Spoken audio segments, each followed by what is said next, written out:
yeah, we're going to talk about overcoming parental anxiety. And I'm going to ask Jolie, who's our wonderful facilitator, as we're going, if you have questions in the Q&A. I know we have a big group here today, which really shows that we all, as a parent of three children, three teens myself, like it's hard to be a parent in modern life.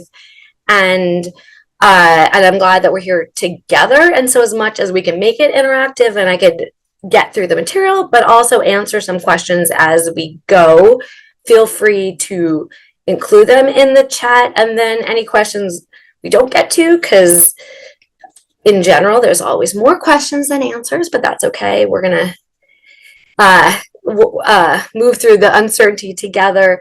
I'll ask Jolie to keep track of those questions and maybe follow up with a blog or resources. So we'll try to get to as much material as possible. And I've kind of packed a lot in here because it's a pretty big topic and one that we really deserve a lot of resources. So also, if we don't get through some of the material in terms of tips or tools, we're going to have the presentation available through ADAA as well, and I'm happy for you guys to have access to it.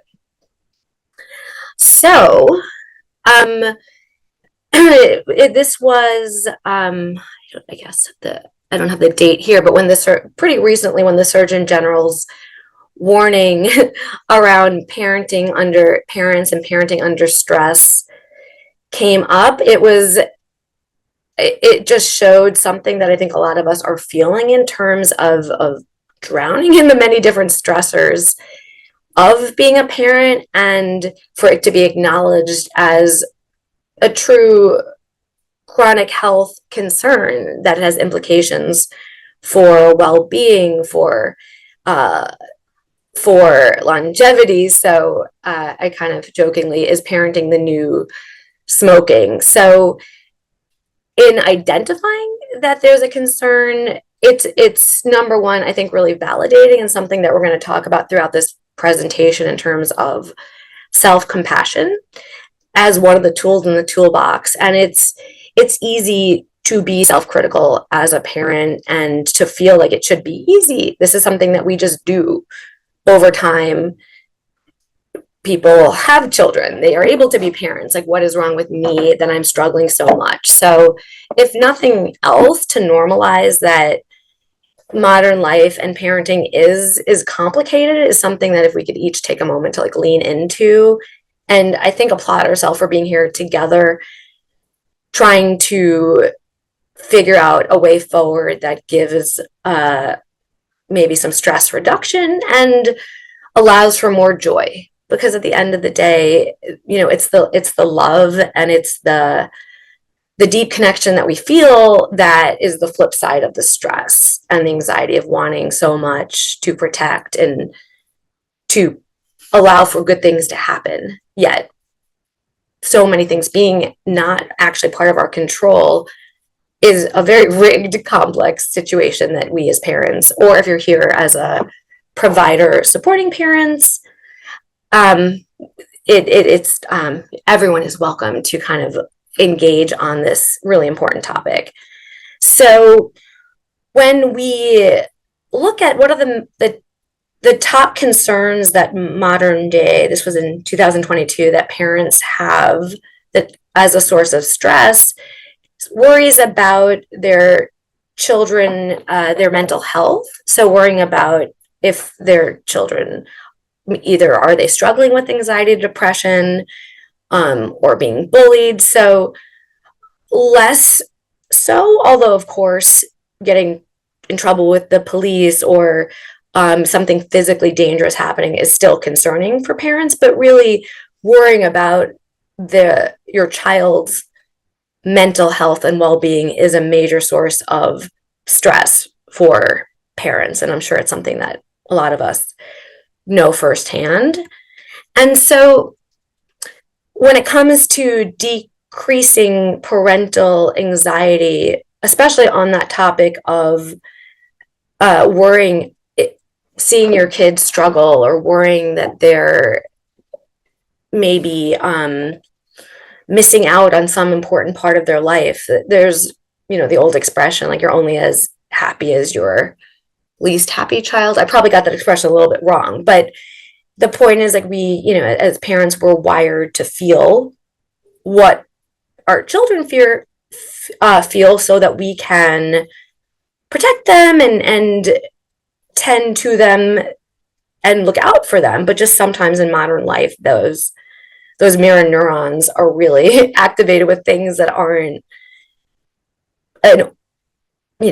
prehistoric, like a safety risk or a lion or tiger or bear, but maybe it's a social challenge in school, but we still feel all those big feelings. So there are different ways when we're feeling anxious about our children's well-being, mental health, that we can engage. We could either try to direct treatment or supports for our children. So we could try to bring children in for therapy. So I have here our anxiety busting workbook that you could use with little kids. There are teen resources. So just different examples of trying to use child-based strategies to increase their well-being. The problem is, and I think we all know this, like there's just so much control that we have that there really are times either the child might not believe that there's a problem, might not be motivated.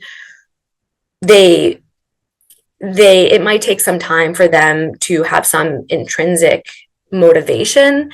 And so it can feel really difficult to feel like there's not much that we can do. It's like watching a loved one banging their head against a wall. Like, if I can't get them to engage in healing, do I have to just sit back and watch them suffer? But the good news is, as parents, we could create change from the outside in also. We could do both at the same time.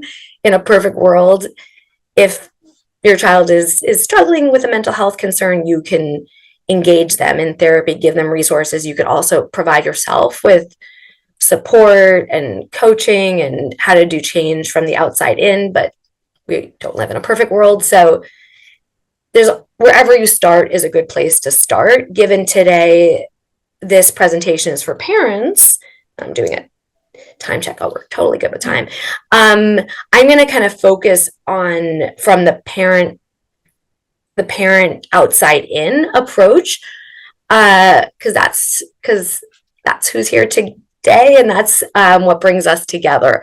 But the good news is that all of the tools that we're going to review, it's the same toolbox that we use whether we're managing our own big emotions, stress, fear, hopelessness, as we would hope that for our children to use when they're struggling. And so as we're healing ourselves and as we're learning how to give ourselves the gift of calming down our brain, the good news is, like, our children are witnessing that as well. And so that kind of modeling using all these tools can encourage the use of them. And so sometimes telling someone to engage in slow breathing, they might not listen. But even if we're sitting there calming ourselves down, our mirror neurons are firing back and forth between you and your child. And as you're calming yourself down, their brain will calm down as well. The key is you just can't tell them that's happening, because then they might get activated. But so there's a lot of things that we can do for ourselves, and that should be enough. But sometimes as parents, it feels like, well, if it's just for me, then I'm not going to do it.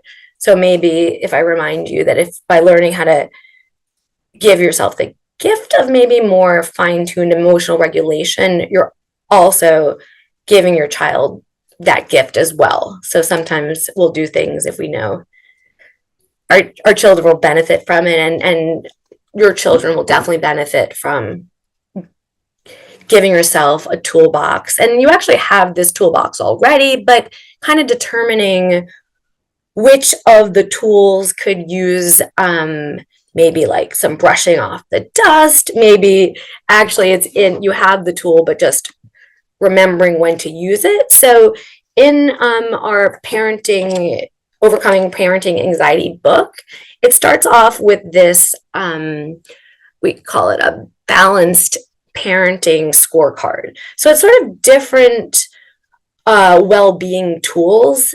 It's that toolbox again, that whether your children are directly using it or you're using it, for all of us, allow for emotional well-being. So having self-compassion, learning how to live a life in line with your values and identifying them, tolerating perfectly imperfect living. And I'm kind of going quickly here because throughout this presentation, I'm going to offer a couple of exercises that touch upon some of these different aspects of emotional well-being. So you don't need to follow along with all of the different words that I'm saying, but as you move along that compass, each of us are going to kind of have a natural starting point that maybe we're very good in terms of control, trying to establish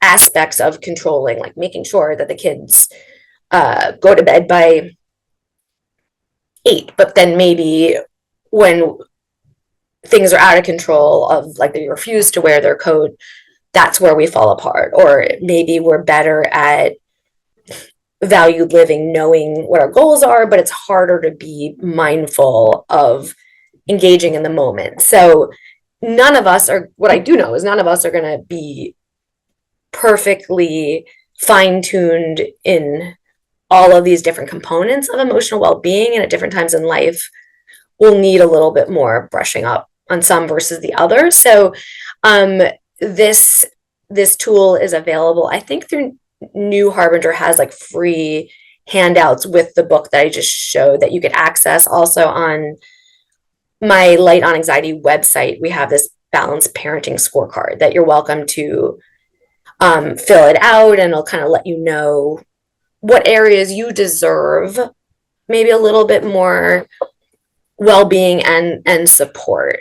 And I try to be kind of delicate with that languaging, because I know as parents coming in, sometimes it could feel really judgmental or punitive, like that if there's ever a suggestion of like parent coaching or parent support, it could feel like that's because I'm not doing a good enough job, or that there's some judgment, when in reality, like for a lot less complicated aspects of life, we may request support for arranging a travel venture, or maybe working out of the gym, which is not simple.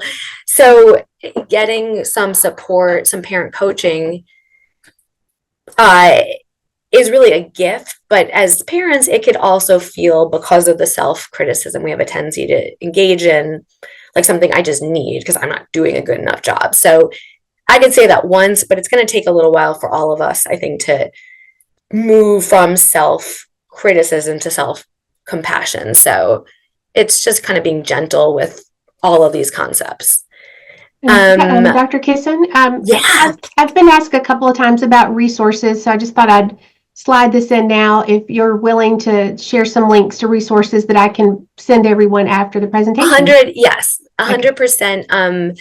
I'll send the links to some of the free handouts through New Harbinger, and so we'll send over at the end the resources. Thank you so much for that prompt. Okay, so fireworks. So the first area that I wanted to cover around that that compass is around emotional regulation. So we could think of emotional regulation as sort of the ability to go, if there's from being very activated to the ability to calm yourself down. And maybe for some of us and for us or for our children, this tendency to go from a 0 to 10, where, oh no, we're going to be late for tennis practice. And it's really that sort of extreme of when things go wrong, it feels like things are really wrong.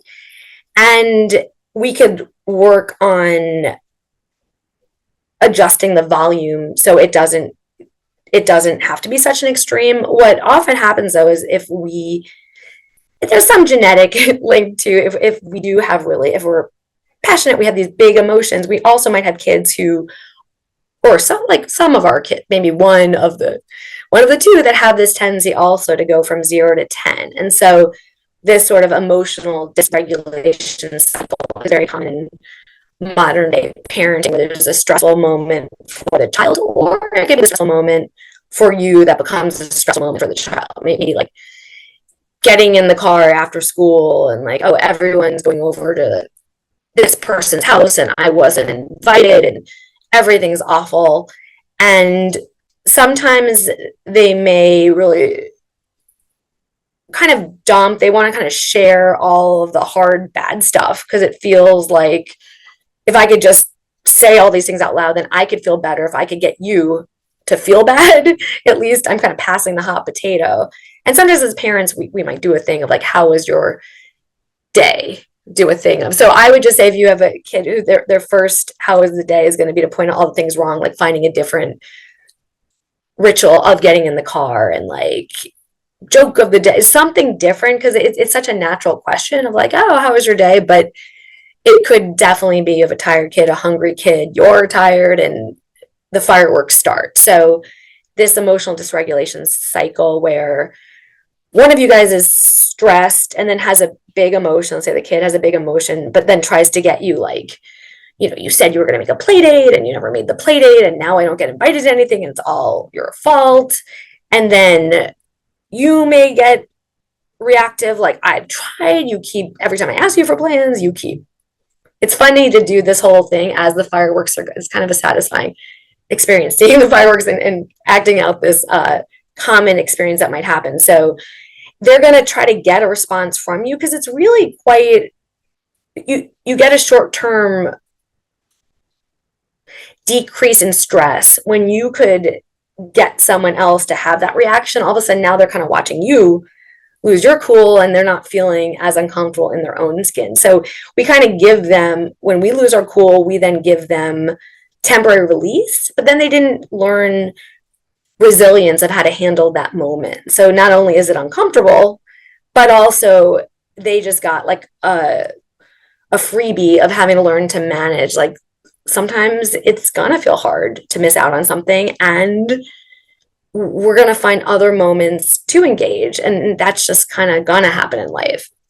So in terms of the cycle of emotional dysregulation, what is common is it's a lot to feel another person's feeling, especially when it's your child and you do have this very strong interconnection with their experience. And so I don't know if you guys have the like yelling at your kids to like calm down, and it's sort of this moment of I know this isn't working but I don't know what else to do and there's just too much going on. So what else can we do in those moments that allows for compassionately disengaging from their experience? So it doesn't mean I'm not there for you, and it doesn't mean I don't love you.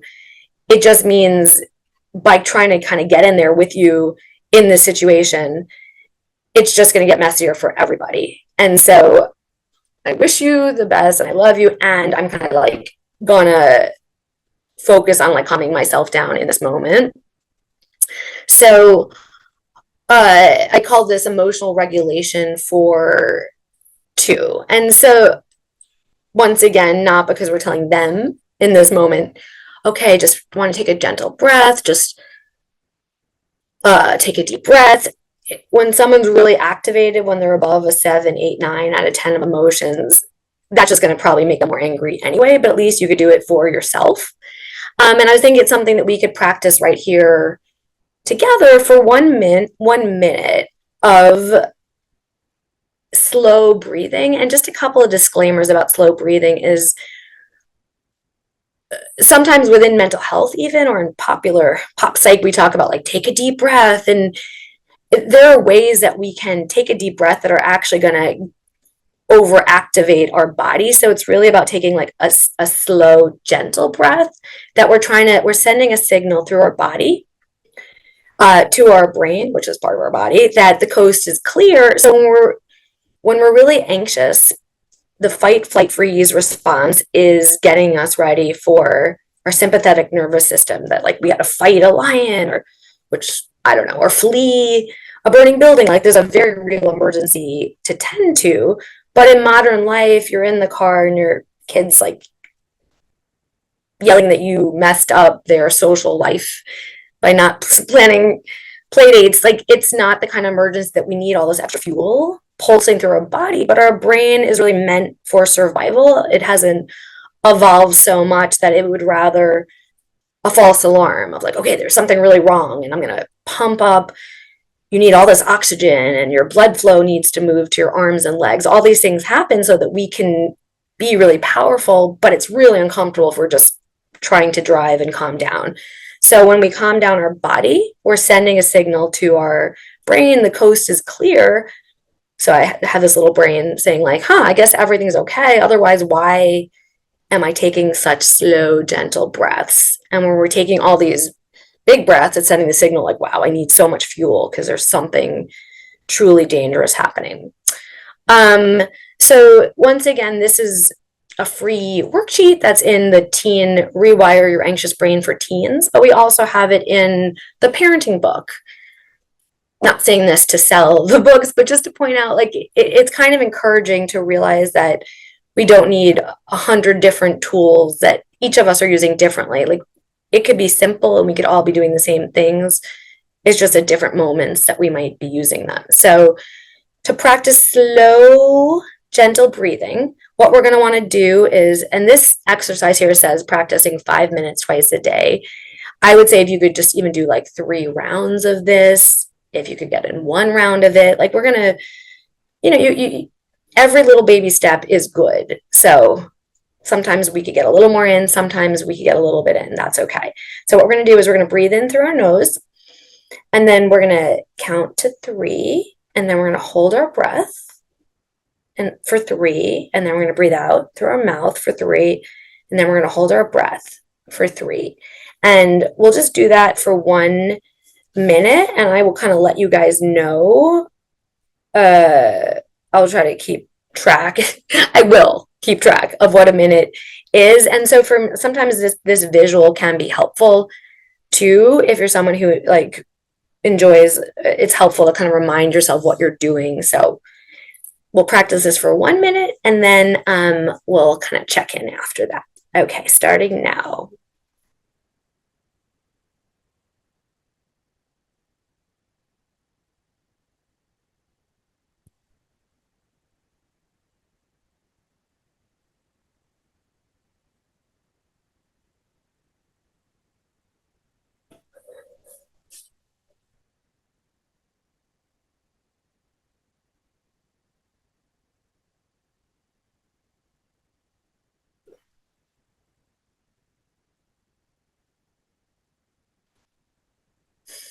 Okay, well, that was probably like 30 seconds, but I was busy slow breathing, so I wasn't even paying attention. But the good news is that we could take this on the go in terms of we don't always have, different device. We have our phone on us, but it's the kind of thing we can inject in a lot of moments just to take it down a notch. And then a couple other quick examples, and there's so many of different ways that we can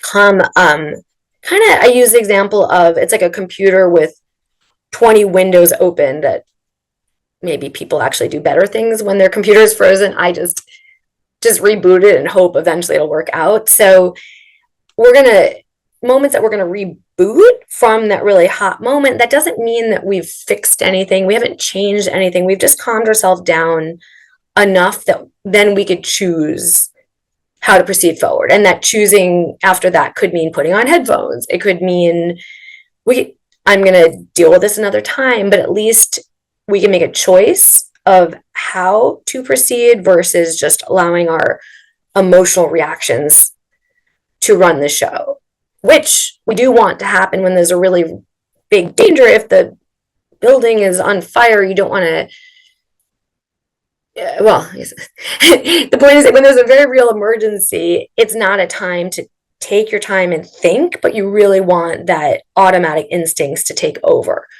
In these parenting moments, we, thank goodness, most of the time, it's not a real emergency. We want to take it down a notch so that our frontal cortex could get more activated, and then that choice component can be there versus just our feelings. So these are just like little examples of let it out. So, and that could be, I mean, it depends if you're with your kids in front, but sometimes even, I would say maybe if you're driving, don't do this, but if you're home, I think parents can be afraid when their kids see their reaction that is going to scare the child, or that shows that you don't know what's going on, but like letting them see that you're human too, and sometimes you're overwhelmed and sometimes you're scared, and that doesn't mean things still aren't okay, because it shows that emotions aren't dangerous. They're just uncomfortable sometimes and hard sometimes. So don't be afraid to model that sometimes you're going to struggle too, and they need to see that, and that is okay. A little thing, just moving your body can help get your brain unstuck. So say you're sitting, I might have in session with someone where they're talking about how like stuck and hopeless they feel, and I'm like, okay, you can tell me the same story, but can you do a favor, just stand up. We'll do this in session or on the computer. Now just like move your arms and extend them out and tell me the same story. And it's really interesting that it's even hard to get that same level of stuck feeling when you actually move your body positioning. And it doesn't have to be an hour of hardcore cardio. It could just mean like opening up your hands if they're really clenched. That little movement is creating change. Get natural. So from going inside your house to like going outside is changing the channel of your brain. If you're hot, go in the cold. And it could even be like grabbing an ice cube. You're rebooting your brain so it could, like I said, proceed in the next moment, and just kind of taking it down a notch. You could have available, if you know the moments of the most stressful as within your role as a parent, and it could be school pickup, it could be end of the day winding down, having available like a book, a podcast. You could listen to that in one ear as the kids are complaining about getting off technology. If it's helping you to not engage, that's only a good thing, in moments that they just kind of have to work their way through that challenging moment.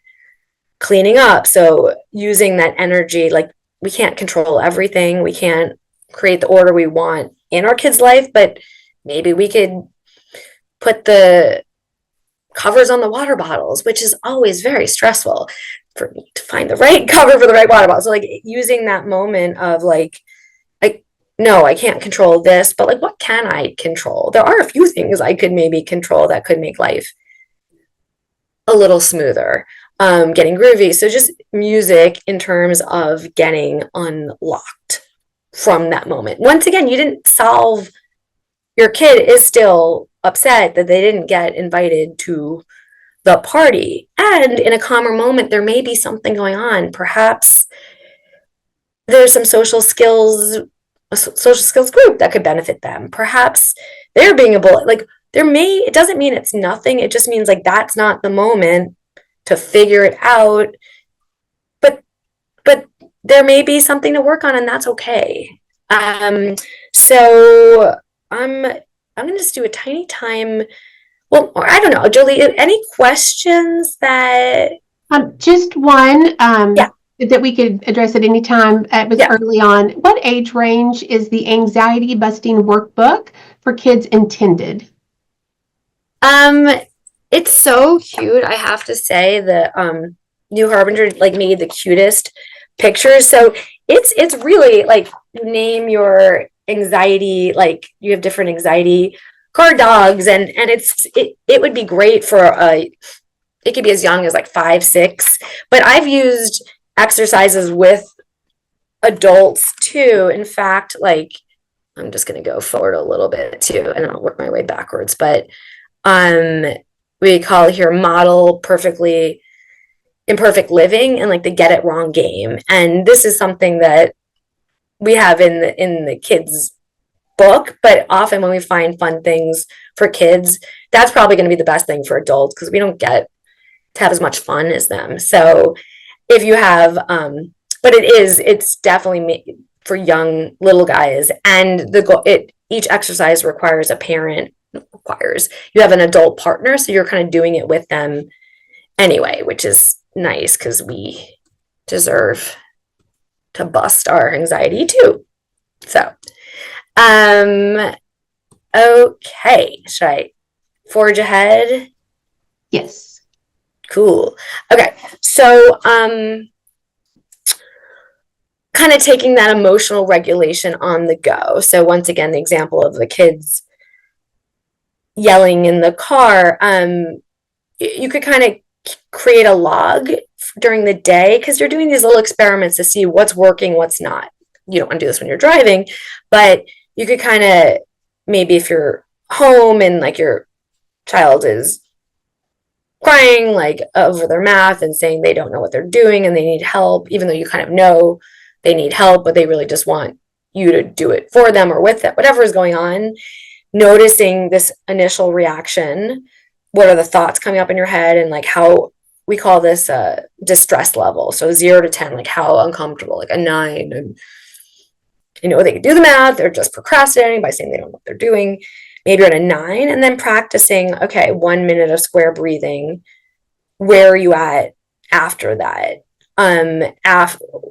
Maybe doing like a 5 jumping jacks. How do you feel after? Maybe you took an ice cube and put it on your forehead for 5 seconds. How do you feel? So you're not going to feel a distress of 1, like you're not, all of a sudden life isn't perfect, but were you able to calm down these big hot emotions a little bit enough to make a choice about what happens next? So the next area of the well-being compass I was thinking we would talk about would be around self-compassion, and or more commonly being self-critical, and it's something that we humans do a lot of, and in some ways there's a little bit of it that can be helpful when we are self-critical, like you overslept the meeting, you stayed up too late, and you know you need to turn off the TV at a certain point to get yourself ready for the next day. So we don't want to like everything's perfect and there's nothing wrong. It's helpful to be self-critical to get the corrective information of like what can be done differently. Sometimes nothing can be done differently, but it's fair to ask when things go wrong, is there something that I can learn from? Is there something I could do differently? That's fine. But what more often happens is we get more stuck in the self-critical part of like, you're a disaster, you can't do anything, you're messing up your kids, other people can do this, like what's,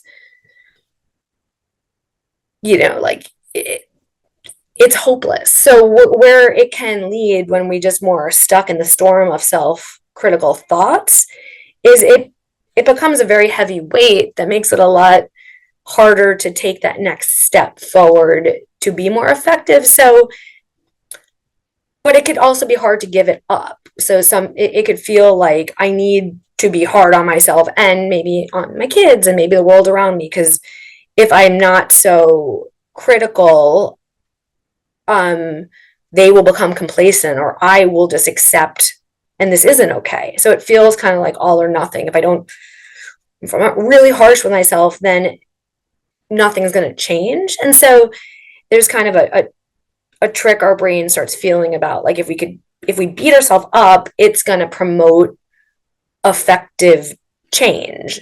And so and it's something if, like your kids may do, we all might do at different times. So there are different ways to think about how is that going for you. So kind of thinking about a time in your life, and it could be at work or maybe on a sporting or a friend or a family member who was harsh and aggressive and point out all the things that were wrong that you should do differently and maybe accurate. They might have pointed out like these were things that were not good, but then where did that leave you? And then if you could think about a time where somebody was able to encourage you to change, and if there was a component to it wasn't you're perfect, everything's fine, don't change, but yeah, this is something that you can work on, you deserve improvement around, and I believe in you, that change is possible. So kind of thinking in your own life from the outside and then trying to apply that to yourself when you are getting self-critical. It doesn't mean you're telling yourself everything is perfect and you don't need to change. It just means you can be a problem solver. You can identify areas for growth without drowning in all of the shame and blame you're placing on yourself. And here's just a little exercise of trying to kind of notice where the most judgment shows up, because sometimes it's more like the hum of a background sound, like the sound of like a fan in the background, that it's become so much of what we do that we don't even, it's harder to even hear. All we know is that something not ideal happens and then we just feel defeated instantaneously. So we might have to get a little curious about when you may be following the hard feeling. So when was a moment that you felt like you made a mistake? And this is from the teen example, but there's also from the parent example of so when was a moment that you felt like you made a mistake? In this example, I asked a question in class, but someone else already asked it, and I looked like I didn't know what I was talking about. What are the thoughts? Like, everyone thinks I'm stupid. Everyone's judging me. How did I react? I got really angry and I shut down and I avoided people.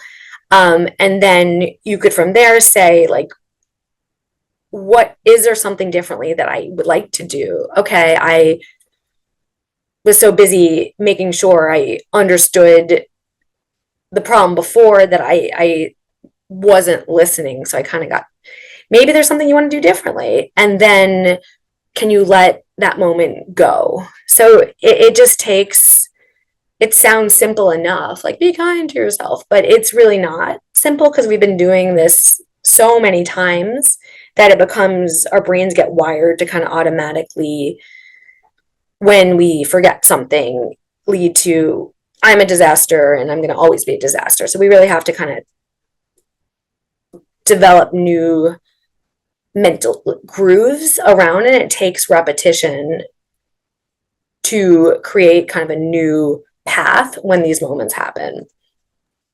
We do have a question. It goes Good, back a little fun. bit if you want to jump in there on this one. I really do. Oh, okay. I love a question. It's about the breathing log. Would it be okay to review this with the child so they can see how effective it was to slow their breathing down? So essentially reviewing that with the child. I think if there's genuine, we can't ever, I feel like the kids are going to be smarter than us if we try to like pretend like we want their help, but like if we could be genuinely curious and like genuinely like, I was just really struggling with this, and then I actually like, I learned about this technique that I could calm myself down if I do this. And maybe even like, you know what I've noticed though is that sometimes I don't even know how tense I am. So like they can be quite helpful if we like actually use them to be helpers. And so like, can you maybe point out if you notice my shoulders are rising, if you even like give me a little sign like square, that'll remind me to do this. So I would just say like we have built in people that could help us with our own self-care, but we normally are so busy trying to help them that it gets harder to use them. So I guess my point is I think it's really good to review, but depending on where they're at in identifying that they have a problem, they might be really resistant. It feels like, now it's your try. So we just have to be authentic and curious, and then and then they might just follow along anyway if it does work. Does that make sense? Well, I'm to answer on behalf of our attendee, I think that was great. So we have another question about resources, but we'll follow up on that at the end. Okay. Wonderful. Thank you, guys. I feel like I'm talking too much, but I guess that's the setup, so I guess that's okay. So it can be helpful also creating a mantra when you're trying to be a little bit more of the positive coach, something that truly you believe is accurate. So we can't just say to ourselves, like, you're good enough and you're fine. It instead something like, all I can do is take one step at a time, and I'm going to have ups and downs, but I am trying to work on this, and that's what I can do. So something that feels authentic that you could remind yourself of if you are stuck in like a self-critical moment. And it's 12:44, so we could do a choose your own adventure. There's a couple of topics. We have catastrophic thinking, so noticing, I'll just go in order and then give you guys the additional we can slide another question that came in. Would you like that? Okay, that'll be great. So the question is, how can parents discuss their anxiety? I want to put the emphasis there. How can parents discuss their anxiety with their children, and what language they should use? So, of course, it always, depends developmentally, but I think we know the right language for how old what your child will understand. But I think it really comes down to like being authentic about it. And I would just say, depending on where you are in your own journey with your anxiety, if it's something that you're still afraid of, if you're at the point where you could tolerate that you have it and it's uncomfortable and you might not like it, and you're going to try to do some tools to bring it down. But and for some of us, it's still like it feels dangerous or it feels not okay. So I would say if you're still afraid of your own uncomfortable feelings, maybe working on it so that, because what you want to model is, and you deserve to feel even beyond modeling for them, but you deserve is like this, okay, I'm not at my best. Like, what was for example, yesterday I was driving my daughter to soccer, but she needed new cleats, but she was hungry. And it's like, I just wasn't at my, there were two different things that I wanted to do, and neither of them really made sense. I'm like, okay, I don't have my thinking cap on right now. Like I need to like pull over for a second and just, I kind of need you to help me here. And I was just saying out loud, and she's 13. I'm like, we've got 45 minutes. These are two things. This is not like, and it's true. I was like, I'm not making good choices about time right now. Like, can you like help me? Let's think about like, how long will it take to do X or Y? And I genuinely was like, I need to kind of pause and consider time right now. And so that was a moment of like, and I didn't like it. I wasn't pretending. Like I was definitely identifying that in this moment, I'm kind of like flooded with stress. And so if we could problem solve, that would be really helpful right now. So it's going to depend a little. And also if I were with maybe one of my other children, depending on the situation, well, it depends on the child too, how you're going to talk about it. But I think as long as you're authentic and working on learning that like it's not dangerous to feel anxious and it's not dangerous to feel stressed, it just is uncomfortable, and we want to learn how to be effective, but it's not something we have to fear. It's not going to make us or head explode. It's just really uncomfortable. Well, we got a big thumbs up on that answer. And then Okay. a follow-up question from another attendee, if you're okay with this. It says, Yeah, yeah, please. yeah, Edmund, maybe you touched on this. How can we be open about our anxiety without it negatively impacting them? So you've talked a little about that.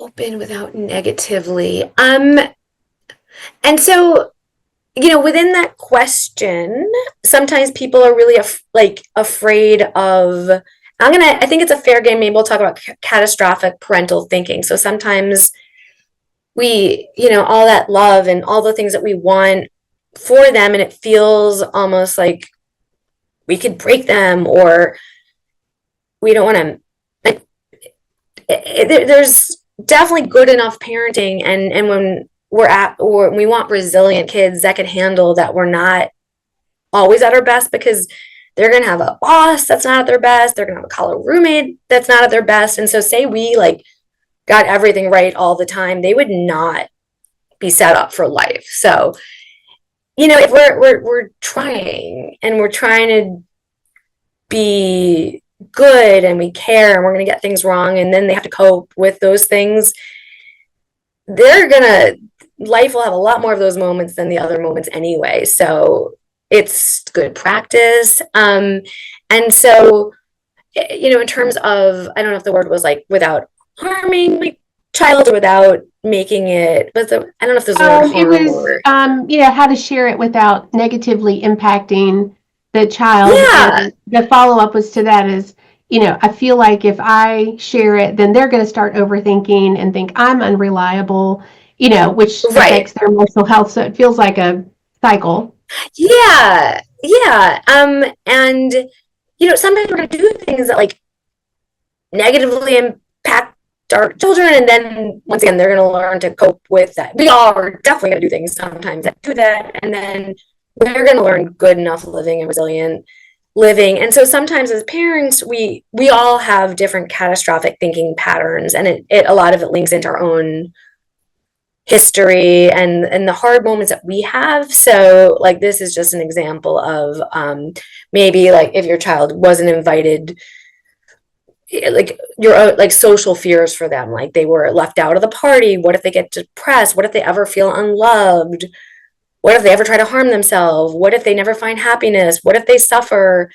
um so starting with, she didn't get invited to the homecoming, and then all these big hard feelings, and a lot of them are tied to I don't ever want them to feel the pain I had, but they're going to have the pain that they have, which by definition is going to be different. The one thing we know is it's not going to be your exact flavor of pain, but a lot of the times our bigger reactions are we trying to protect them from, and we could provide them with a life where we've learned the parts that we hope they have that we didn't have, but they're still going to have their own kinds of pain, and we can't always buffer them. But parents have a tendency to get catastrophic, that if this happens, it will be terrible, I'll also terribly negatively affect them. And the good news is we are hardy as humans. So not to take you, I don't know how much more of your presentation, and I don't want to take away from that, but the question pouring in as we're getting closer to the end of our time. One of our attendees asked, well, how did your daughter respond when you asked her to help you think about the 45 minutes that you had, or your scenario? She was really, actually, she was she's like, okay, what if because trying to do both those unrealistic things, but then I was like, I really need help. This is not working. And then she's like, okay, what if you order the food and then you could just pick it up while I'm at soccer, and I'll just eat later? I'm like, okay, I'm sorry. I know you were starving. She's like, I am starving, but it's not.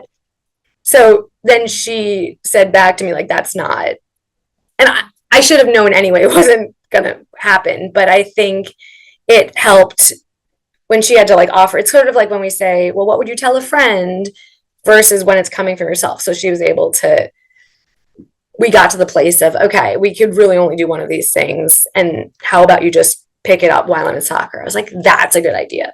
Okay. Thanks for asking. Lily.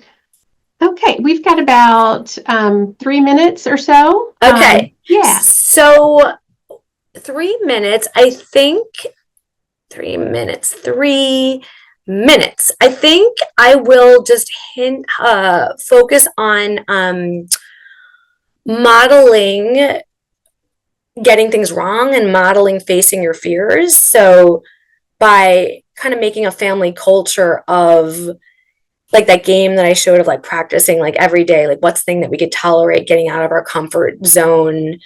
Um, maybe, okay, today I'm gonna, and you know, what are small challenges to get at perfectionism? And each family member might have a different way to play with it. If it's something that people are struggling with, I'd say if you have a child who has a natural tendency to feel very comfortable getting things wrong, that's a different kind of thing. So this is really those who strive for perfectionism to the point of it being unhealthy. Bringing that into the family is something that like you all deserve, and different examples of playing with that. And I think I'll just stop with that in terms of, I think as parents really uh, tolerating perfectly imperfect parenting, good enough parenting. We're showing up with good intentions, and that's really, and then we're going to try to do some good stuff. We're going to get some stuff wrong, and then we're going to just keep going. And that's really what kind of the best we can do as parents. I don't know if that feels hopeless, but I hope it, the goal is to feel kind of let us off the hook a little bit.